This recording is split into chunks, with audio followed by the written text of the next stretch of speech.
Hi అండి. అందరికీ నమస్తే. అందరూ ఎలా ఉన్నారు? చాలా రోజుల తర్వాత ఒక మంచి వీడియోని మీ అందరితో షేర్ చేసుకోబోతున్నాను.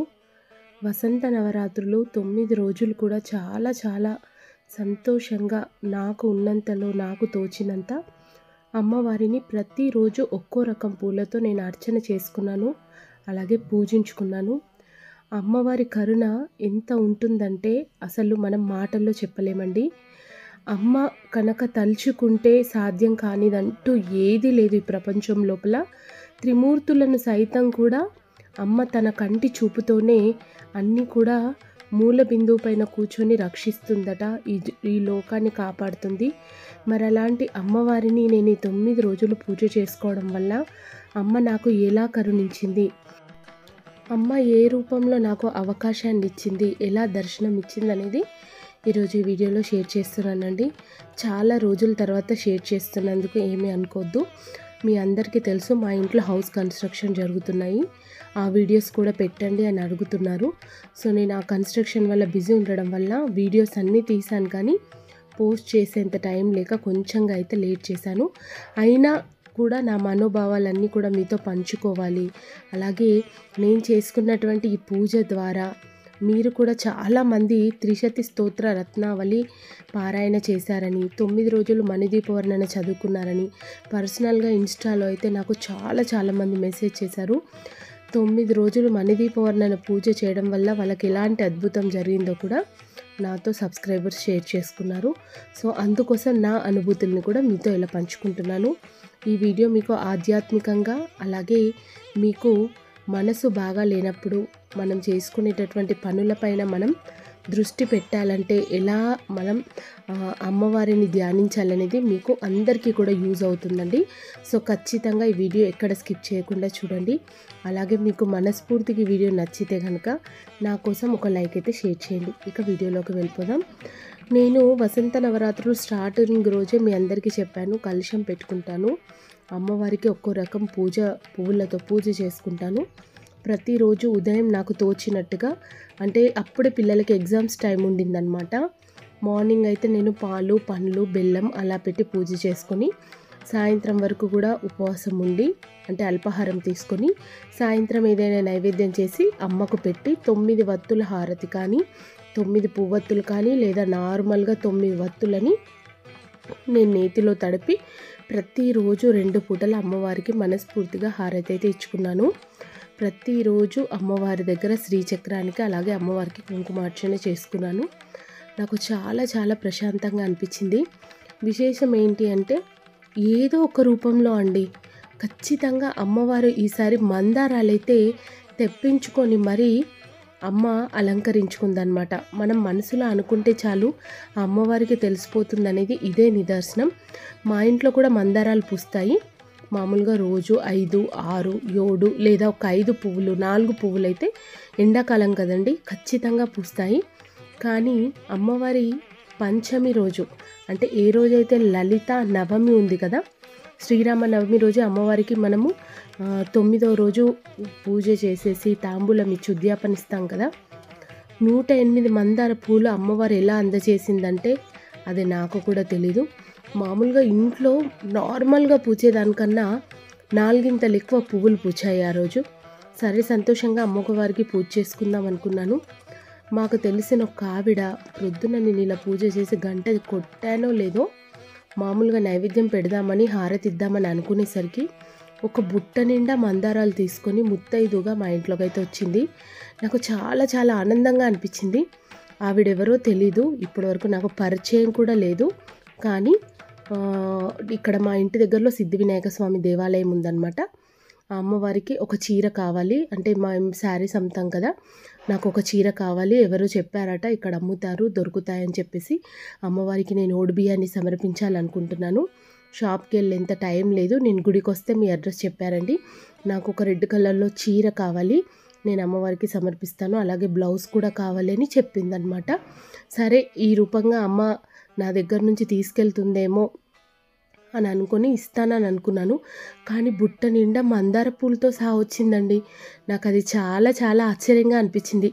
మనకు పరిచయమే లేని ఒక వ్యక్తి ఆ రోజు నేను అనుకున్నాను, అమ్మ ఒక్క రోజైనా సరే నీకు 108 మందార పూలతో నేను పూజ చేస్తాను తల్లి అని మనసులో ఇలా అనుకున్నానో లేదో అమ్మ వెంటనే కరుణించి అలా పంపించేసింది. నాకు చాలా చాలా సంతోషంగా అనిపించింది. అందులోనూ ఆవిడ కూడా 9 రోజులు నిష్టగా మణిదీపవర్ణన పూజ చేస్తూ 9వ రోజు అమ్మవారికి ఉద్యాపనగా చెల్లిస్తూ ఆవిడ చీరని సమర్పించాలని నా దగ్గరకు వచ్చింది. నాకు చాలా సంతోషం అనిపించింది. అదే ఉద్యాపనగా భావిస్తూ నేను కూడా తనని కూర్చోబెట్టి కాళ్ళకు పసుపు పెట్టి ఆ అమ్మవారికి తాంబూలాన్ని ఇచ్చి ఎర్లీ మార్నింగే అన్నమాట ఇది. చక్కగా నేను కూడా నాకు తోచినంతగా వాయనం తనకిచ్చి పంపించేశానమాట. కానీ ఆ రోజు ఆ పువ్వులండి సాయంత్రం మనము మళ్ళీ పూజ చేస్తాం కదా, అప్పటి వరకు కూడా వాడిపోకుండా అమ్మవారిని అలాగే చూడాలని అనిపించిందండి. మనం ఏదైనా ఒక విషయాన్ని మనసులో మనకు చేయాలని ఉంది, ఖచ్చితంగా ఎన్ని ఆటంకాలు వచ్చినా మనం చేయాలనుకుంటున్నామని గట్టిగా దృఢ సంకల్పంతో ప్రారంభించి మనం చేయాలని మనసులో పదే పదే అనుకుంటాం చూడండి, ఖచ్చితంగా అమ్మవారికి తెలుస్తుంది. అది శివయ్య పూజ అయినా, విష్ణుమూర్తి పూజ అయినా, అమ్మవారి పూజ అయినా, శ్రీరాముడైనా, ఆంజనేయ స్వామి అయినా, ఏదైనా మనం మనసులో పదే పదే ధ్యానిస్తే ఖచ్చితంగా ఆ భగవంతుడి గుండెకి చేరుతుందనేది ఇది నిదర్శనం అన్నమాట. నాకు చాలా సంతోషంగా అనిపించింది. ఆ టైంలో అయితే నేను వీడియో తీయలేకపోయాను, ఫోన్లో ఛార్జింగ్ అయిపోయింది. ఆ రోజు ఎర్లీ మార్నింగ్ పవర్ కూడా లేదనమాట.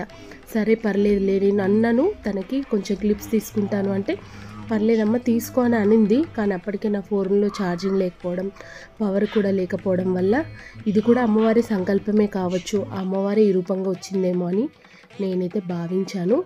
అలాగే తనకి మన ఛానల్ ఉందని, నేను ఇలా మనకు ఒక ఛానల్ ఉంది, యూట్యూబ్ ఫ్యామిలీ ఉందని కూడా తనకి తెలీదు.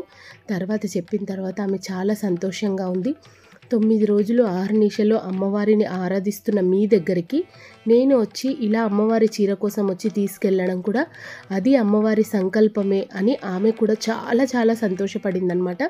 ఇక్కడికి వచ్చి నేను తీసుకెళ్ళడం నాకు అమ్మే మీ దగ్గరికి పంపిందని ఆవిడ అనుకోవడం, అమ్మే నా దగ్గరకు పంపిందని నేను అనుకోవడం, ఆ రోజు 108 మందార పూలతో అమ్మవారికి చివరగా పూజ చేసుకొని కుంకుమార్చన చేసుకొని ఆ కుంకుమను కూడా ఆమెకు సమర్పించి తాంబూల వాయనం సాక్షాత్తు లలితమ్మే ఆవిడ రూపంలో వచ్చి వాయనం అందుకుందేమో అన్న సంతోషం, నా కళ్ళల్లో నీళ్ళు, అసలు మనస్ఫూర్తిగా సంతోషం నిండిపోయిందండి. ఏదైనా కోరిక మనం అమ్మవారిని మనం కోరుకోవాలా, మనం అమ్మవారిని కనుక ధ్యానిస్తూ పదే పదే మన మనసులో అనుకుంటే మన మనసులో ఉన్నది ఆవిడికి తెలిసిపోతుంది అనడంలో ఇది 100% నిదర్శనం అండి. నాకు చాలా హ్యాపీగా అనిపించింది. ఎందుకంటే అమ్మవారు మందార కుసుమప్రియ. నేను మీకు లలిత నవరాత్రులు స్టార్ట్ కాకముందు కూడా చెప్పాను, అమ్మవారికి ప్రతిరోజు ఏ పుష్పాలతో మీరు పూజ చేసినా ఒక్క మందార పువ్వునైనా సంపాదించి పెట్టండి. ఈ వసంత నవరాత్రుల్లో అమ్మను మందార పూలతో పూజిస్తే మణిద్వీపంలో కూర్చొని అమ్మవారు నవ్వుతుందట, అంతటి సంతోషాన్ని ఇస్తుందని. సో అలాంటిది ఇలా లాస్ట్ రోజు జరగడం సంతోషం అనిపించింది. అలాగే ఆవిడ కూడా చెప్పింది 9 రోజులు మణిదీపవర్ణన పూజ చేయడం వల్ల ఏదైతే వాళ్ళకు కోర్టు కేసులో ల్యాండ్ అనేది ఉందో కంటిన్యూగా చేయడం వల్ల ఆ కేసు 3 సంవత్సరాల నుంచి అసలు కొలిక్కి రాకుండా వాయిదాల మీద వాయిదాలు వస్తుందట. కానీ మణిదీపవర్ణన పారాయణ చేస్తూ అమ్మవారిని పూజించడం వల్ల ఈ 9 రోజుల్లోనే ఆ కేసు కూడా ఫైనల్ అయిపోయి వీళ్ళకు అనుగుణంగా తీర్పు వచ్చిందట. సో ఇంతకన్నా సంతోషం ఏముంటుంది? ఇల్లు గురించి కానీ, ప్లేస్ గురించి కానీ, పెళ్ళి గురించి కానీ, పిల్లల గురించి కానీ ఏదనుకున్నా మనస్ఫూర్తిగా భక్తి శ్రద్ధలతో అమ్మను మన పాదాలను కనుక సేవించినట్టయితే ఖచ్చితంగా అమ్మ మన వెన్నంటే ఉండి మనల్ని అమ్మలా కాపాడుతుందన్నమాట.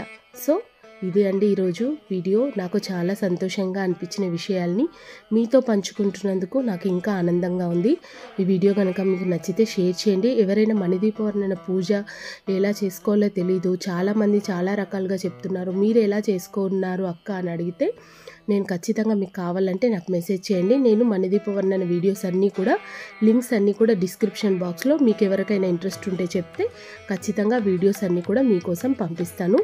మీరంతా చూసి అమ్మవారి యొక్క మణిద్వీపవర్ణన పూజ మనస్ఫూర్తిగా చేసుకోవాలని కోరుకుంటూ మరొక వీడియోతో మిమ్మల్ని అందరినీ కలుస్తాను. ఓం శ్రీ మాత్రే నమః.